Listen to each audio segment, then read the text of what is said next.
अपने खिलाफ बातें खामोशी से सुनो, यकीन मानो आपसे बेहतर जवाब वक्त देगा। नमस्कार, सुस्वागतम, वेलकम, अभिनंदन। मैं हूं आपके साथ आपके अपनी होसन दोस्त डॉक्टर वायरा के। आपका स्वागत अभिनंदन है आपके, मेरे और माता रानी के इस खूबसूरत से फेसबुक पेज पर। ओए होए, सुबह की राम राम। कैसा है मेरा ये संसार? आप दिन दुगनी रात चौगनी तरक्की करें, आपके जीवन में सुख, खुशियां, बाहर और भगवान का आशीर्वाद, परमपिता परमात्मा का आशीर्वाद सदैव बना रहे। आपको जीवन में कभी किसी चीज की कोई कमी ना रहे।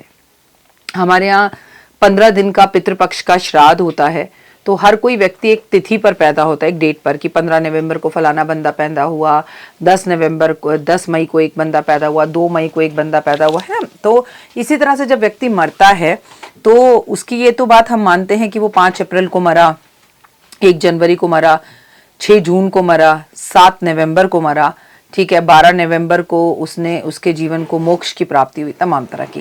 लेकिन ऐसे कुछ हिंदी तिथियां भी होती हैं। इस पर एक कार्यक्रम मैं आज आपके साथ शेयर करने जा रही हूँ कि किस तिथि पर मरने पर कौन सा द्वार प्राप्त होता है। क्योंकि कहते हैं कि इंसान के मरने पर उसकी जिंदगी में जो द्वार उसे प्राप्त होता है, उससे उसके कर्म पता लगते हैं। भारतीय धार्मिक मान्यताओं के अनुसार मृत्यु के समय पर और तिथि व्यक्ति के भविष्य पर प्रभाव पड़ता है उसका, लेकिन ये अधिकतर व्यक्तियों के कर्मों और उसकी मानसिक स्थिति पर निर्भर करता है। फिर भी कुछ विशेष तिथियों और काल ऐसे होते हैं जिनमें विशेष महत्व दिया जाता है। ये कुछ प्रमुख तिथियां हैं जिनके साथ जुड़ी कुछ मान्यता है। कहते हैं रात की मृत्यु। अगर व्यक्ति की मृत्यु रात्रि में हो, रात्रि में मरने को शुभ नहीं माना जाता, क्योंकि रात्रि को रजस और तमस गुणों से प्रभावित माना जाता है।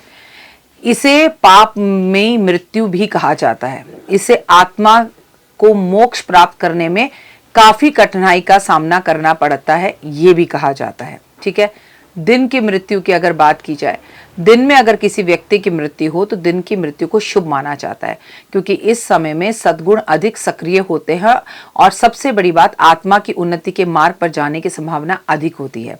सूर्योदय होता है। यदि दिन के समय व्यक्ति मरता है तो उसे शांति और मोक्ष की प्राप्ति जल्दी होती है। पूर्णिमा, पूर्णिमा के दिन मृत्यु विशेष रूप से शुभ मानी जाती है। इस पुण्य काल में माना जाता है और इस दिन जिस व्यक्ति की मृत्यु होती है, ऐसी आत्मा को सीधा स्वर्ग या वैकुंठ की प्राप्ति होती है। मेरी पूजनीय सासू माँ 16 अक्टूबर पूर्णिमा वाले तिथि पर ही अपनी इस देह को छोड़कर उस परमपिता परमात्मा में लीन हो गई थी। मेरे फादर इन लॉ की जो मृत्यु हुई थी वो एकादशी पर हुई थी। तो कहा जाता है कि ये सब तिथियां बहुत ही ज्यादा खूबसूरत हैं। अमावस्या, ऐसा कहा जाता है कि अमावस्या के दिन मृत्यु शुभ नहीं मानी जाती।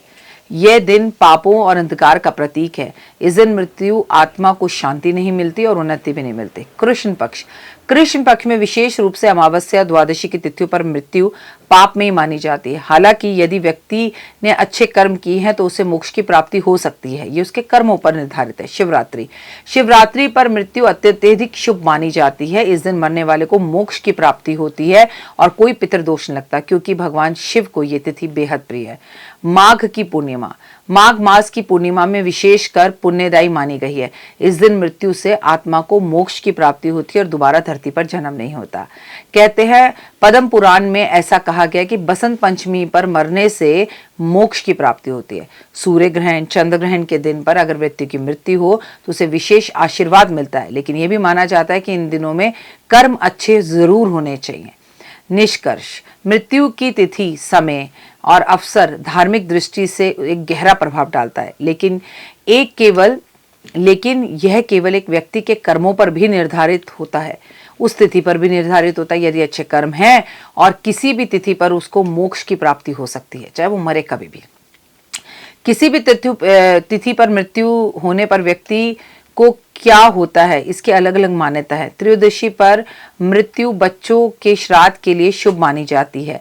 वहीं किसी बच्चे की मृत्यु की तिथि का पता ना हो तो उसका श्राद्ध त्रयोदशी पर करना चाहिए। एकादशी पर भगवान विष्णु की पूजा का दिन माना जाता है। ऐसा माना जाता है कि एकादशी पर मरने वाले व्यक्ति की आत्मा विशेष धार्मिक और आध्यात्मिक लाभ को प्राप्त करती है।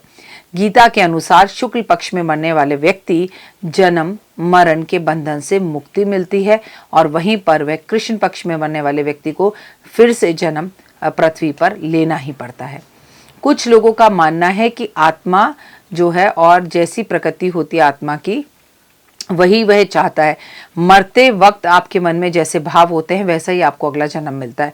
मैं आपको बता दूं कि कुछ लोगों का मानना है कि मृत्यु एकादशी को हो या किसी अन्य तिथि को हो, इससे आत्मा की गति और सदगति दुर्गति को कोई संबंध नहीं होता। लोग ऐसा भी मानते हैं। पितृपक्ष श्राद्ध पक्ष विशेषकर ये महत्व माना जाता है कि इस दौरान अगर किसी व्यक्ति की मृत्यु होती है पितृपक्ष में तो वो सीधा वैकुंठ की ओर जाता है। मतलब ये अलग अलग मान्यता है। कई लोग इस बात को मानते हैं और कई लोग इस बात को बिल्कुल भी नहीं मानते कि किस तिथि पर मरने वाला व्यक्ति कैसा होता है। लेकिन एक बात तो है, जाने वाला चला जाता है और हम रह जाते हैं। बस रह जाती है तो उसकी जन्म की तिथि और उसकी मरने की तिथि, बाकी सब बातें व्यर्थ हो जाती है और अचानक से ही व्यक्ति की मृत्यु के बाद उसके सब सद्गुण हमें दिखाई देने लगते हैं। लेकिन एक बात फिर भी सच है कि इस दुनिया के अंदर सब झूठ है, मौत ही एक सत्य है। आपका जीवन खुशियों भरा हो और आपको जब पता चले कि किसी का अंत समय आ गया है और वो बहुत ज़्यादा कष्ट के अंदर है, तो मैं आपसे इतना ही कहूँगी कि उसे गीता पढ़कर ज़रूर सुनाएं, उसके लिए गीता का पाठ ज़रूर करें। आप मुझे Instagram, Facebook, believe in Karma, 5 minute story, जोश मौज, शेयर चैट सब जगह पर फॉलो जरूर कीजिए और खासकर 5 minute story and believe in Karma. फिलहाल दीजिए इजाजत। अगर अभी अभी आप मेरे परिवार के साथ जुड़े हैं तो कमेंट्स में जय माता दी जरूर लिखिए।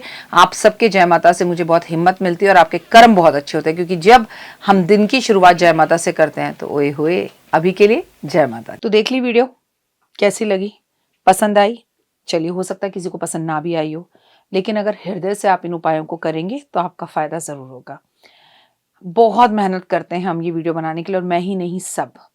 तो अगर अभी तक आपने मेरे चैनल को लाइक, सब्सक्राइब, शेयर नहीं किया जरूर कर लें। अगर आपको किसी भी तरह की कोई जानकारी चाहिए या आप चाहते हैं आपकी बताई हुई वीडियोस में बनाऊं, तो आप यकीन मानिए हमारे नंबर आपको सारे वॉलपेपर पर दिखाई देंगे। इन सब नंबरों पर, इन सब नंबरों पर, इन सब नंबरों पर, इन सब नंबरों पर आप हमें तुरंत कॉल करें और कॉल कर कर आप हमें मैसेज करें, व्हाट्सअप करें कि क्या वो विषय है जिस पर मैं आगे वीडियो बनाऊं। आप जो विषय मुझे देंगे उस पर मैं वीडियो बनाऊंगी। और हाँ, रुकिए, जाइए मत। आप में से बहुत से लोग मेरी इन वीडियो को रोज देख रहे हैं लेकिन चैनल सब्सक्राइब नहीं कर रहे, और उससे भी ज़्यादा प्रॉब्लम है कि आप मुझे अलग अलग चैनल्स पर देख रहे हैं। मेरा असली चैनल यही है, सिर्फ यही डॉक्टर वाई राखी एस्ट्रोलॉजर चैनल पर ही मुझे देखिए और कहीं नहीं। ये मेरी आपसे रिक्वेस्ट है। जय माता दी। जीवन में है समस्या, नहीं मिल रहा तकलीफों से छुटकारा, नहीं मिल रही मनचाही नौकरी, टूट गया है विश्वास, सांस से आपकी बिल्कुल नहीं बनती और खत्म हो गई है आस, भगवान से आपका विश्वास उठ चुका है। टैरो के 78 कार्ड खोलेंगे भविष्य का राज। सरकारी नौकरी से हैं आप कोसों दूर, कुंडली जगाएगी कुंडली जागरण, कुंडली बताएगी आपका भविष्य। ऊपर से ये जादुई हवाएं, ऊपरी हवाएं, जादू टोना तंत्र विद्याएं, पति पत्नी और वो, करना होगा खुद पर विश्वास। दीजिए मुझे भी एक मौका, अपनी कुंडली दिखाइए, टैरो कराइए, लेकिन अपनी जिंदगी को जल्द बदलवाइए। मैं हूं डॉक्टर वाई राखी। आप मुझसे बात कीजिए, फ़ोन कीजिए, अपॉइंटमेंट लीजिए, आपकी ज़िंदगी के अंदर आएगा ज़बरदस्त बदलाव।